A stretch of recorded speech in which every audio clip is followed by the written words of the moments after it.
Ya ini semua hasil dari budidaya. Ini semua rumah hasil budidaya ini. Ini dari segi sini tadinya sedikit, nyampe sini ngelebar.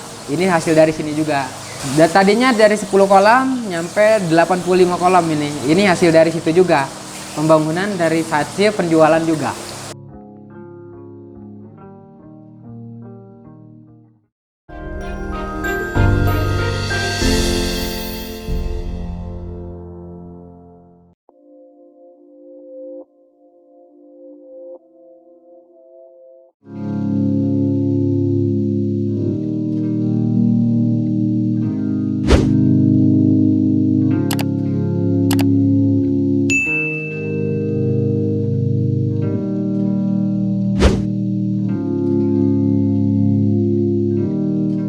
Halo sahabat tani, salam jaga tani. Perkenalkan, nama saya Ridho Hakim. Selamat datang di Pusat Udang Red Bee di Kecamatan Pamijahan, Kabupaten Bogor.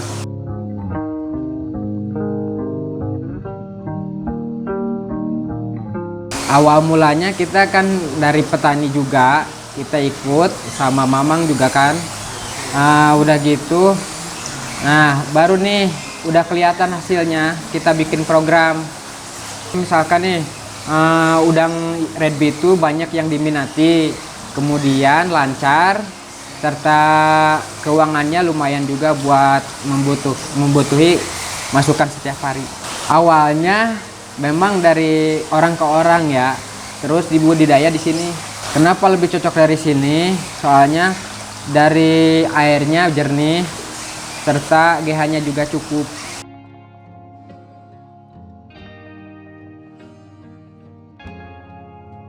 Dari mulai kolamnya, bak semen, bisa juga di bak-bak akuarium. Kalau untuk budidaya, secara pakannya itu dia bisa pengli, pelet untuk lele kecil, terus bisa juga sayuran. Kalau yang kayak gini itu kalau Red Bee itu dikasih makannya tergantung, bahwa 1 hari bisa, mau tiga hari sekali bisa. Kalau udah habis baru kasih lagi. Habisnya misalkan kita taruh setengah sendok makan ke 1 kolam ini, nanti kalau udah habis kasih lagi. Sehari ini nggak mungkin sehari, nyampe 3 hari habisnya. Bedanya dari udang lain itu, dia itu sensitif ya. Kalau dikatakan sensitif itu harusnya airnya harus jernih, terutama. Kedua, beda lah pada yang lain kan. Ini harus air ngalir terus. Asalnya dari Jepang itu ya, antara luar negeri lah, intinya kita breeding di Indonesia. Makanya kan dibudidaya Indonesia, dari Indonesia ke ekspor ke luar negeri. Kalau dingin itu nggak tahu ya, kata yang suka ngirimnya sih kalau buat ternak di luar negeri nggak bisa. Kalau Red Bee juga diminati sama orang Indonesia juga buat aquascape, bagi yang bisa memeliharanya di akuarium. Susah gampang sebenarnya. Gimana cara tadi awalnya gitu, misalkan disuruh pakai CO2 atau sirkulasi, kalau hidup ya berarti terjamin hidup. Panennya itu tergantung ya, misalkan dari pembibitan dari 1 bulan sampai 3 bulan itu baru netas. Tinggal kita memijahkan, tunggu anakannya lagi ya, minimal 4 bulan panen. Udah panen 1 kali terus-terusan. Kalau dari 4 bulan bisa panen 1 kali dulu. Nah nanti udah beberapa selang lagi bisa panen, tergantung sih ya ini mah ya. Misalkan dapat berapa ribu kita dari anakannya.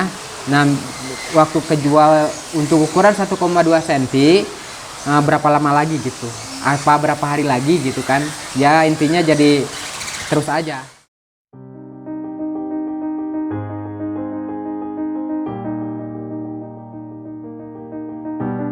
Harganya berkisaran 5.000, berkisaran 5.000 atau 6.000-an. Ukuran 1,2 cm. Jenisnya ada udang Red Bee, Black Bee, sama Mesura.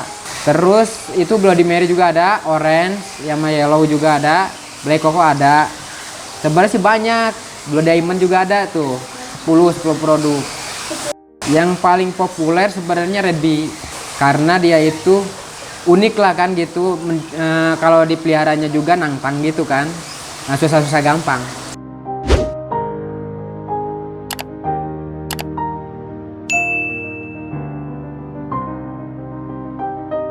Tengkulak juga ada beberapa puluh orang lah.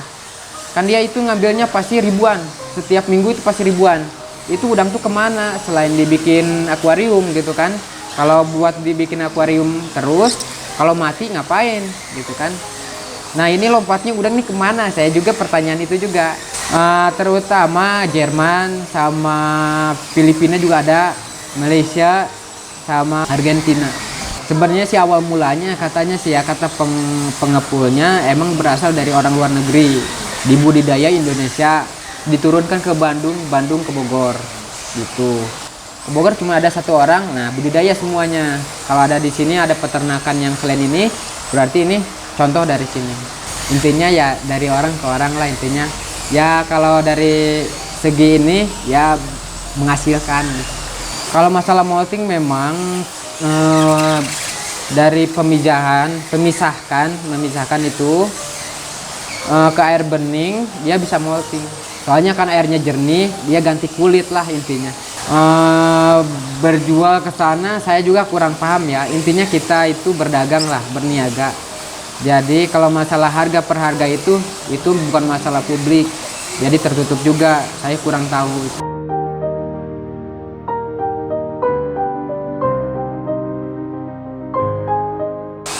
Seberapa menjanjikan ya, intinya yang udah pernah cocok, yang nyoba kayak gini ya terus sampai saat ini. Petani kalau ada banyak yang ribuan itu pasti pada yang butuhin juga gitu.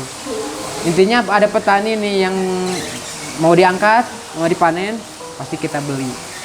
Omsetnya kalau 1 kali pengiriman dalam waktu 1000 itu nyampe 3 juta 4 juta. Kalau dari sebulan, kalau bisa pemesanan nyampe 5 kali atau 6 kali, ya bisa nyampe 10 atau lebih. Ya dari kemungkinan itu, kan namanya juga dagang ya, yang kayak gini nggak tentu juga. Kadang yang minta itu seminggu sekali beratus ekor, 500 atau 1000. Ya intinya ya 5 juta ke atas atau 10 juta nyampe. Kalau lagi bagus 10 juta ke atas nyampe. Ya ini semua hasil dari budidaya. Ini semua rumah hasil budidaya ini. Ini dari segi sini tadinya sedikit, nyampe sini ngelebar. Ini hasil dari sini juga. Dan tadinya dari 10 kolam nyampe 85 kolam ini. Ini hasil dari situ juga. Pembangunan dari hasil penjualan juga. Udah ini sih baru 2 tahun ya. Terutama yang 10 tahun itu yang di atas. Ini baru, cuma dia omset meledak. Ini kebangun semua. Sebenarnya sih lebih menjanjikan yang Renpi. Beneran. Kalau masalah duitnya kan, ya kalau masalah peruangan, emang untuk ekonomi itu lebih banyak dari ini dibandingkan dari jahit juga. Jahit juga lumayan kan, cuman ya ibarat kata kita itu kerja emang harus. Cuman yang kayak gini lah, anggap aja kita bisnis. Sekarang juga sih masih jadi tukang jahit, cuman bentar-bentar doang, bantu-bantu doang gitu. Intinya saya itu jadi pengepul lah intinya, pengepul pengepul udang hias juga. Hambatannya itu terkadang kita kalau airnya mati atau enggak mengalir itu dia bisa pada mati. Kalau airnya kurang cocok atau gitu pada mati juga. Nah, selain itu juga kalau airnya kurang cocok dia nggak bisa berkembang biak. Langkah awal yang harus dilakukan itu ya intinya air ya. Air. Kedua lahan tempat ya itu mah udah kewajiban memang. Ketiga ya yang airnya 24 jam lah mengalir, gak habis-habis. Yang lebih banyak kan lebih banyak air yang kayak gini di pegunungan. Ini masih sebenarnya udah misalkan nih kita membibitkan 100-200 ekor, udah gitu taruh aja disatuin, nanti kita bertelur. Kalau ada bertelur kita nanti pisahin. Lebih baik sih emang kalau budidaya kayak gini lebih baik pakannya juga yang alami seperti sayuran wortel sama sawi putih. Nah ini dia. Kalau untuk sawi putih itu emang buat mencerahkan warnanya. Yang utama merah pekat jadinya, yang putihnya putih jadi putih banget sesuai warna. Jadi segaris itu warna putih. Putihnya itu bukan putih bening, jadi putihnya putih banget gitu, merahnya jadi merah banget, jadi cantik kelihatan. Sebenarnya bisa juga daun paya juga bisa, daun paya, daun bayam juga bisa, sama sawi lah gitu, udah wortel. Ya direbus dulu ya sampai mateng lah ya, intinya kita taburin aja satu lembar, satu lembar atau 2 lembar. Udah gitu ya udah tinggalin aja. 1 hari kalau sawi itu habis. Jadi untuk perkembangannya juga cepet gede, yang dari ukuran 1,2 cm kalau dikasih sawi itu, jadi seminggu itu bisa kena 2 cm atau 1,5 cm. Kalau dari sawi itu dia itu mencolok warna, terus dia gemuk udangnya gitu.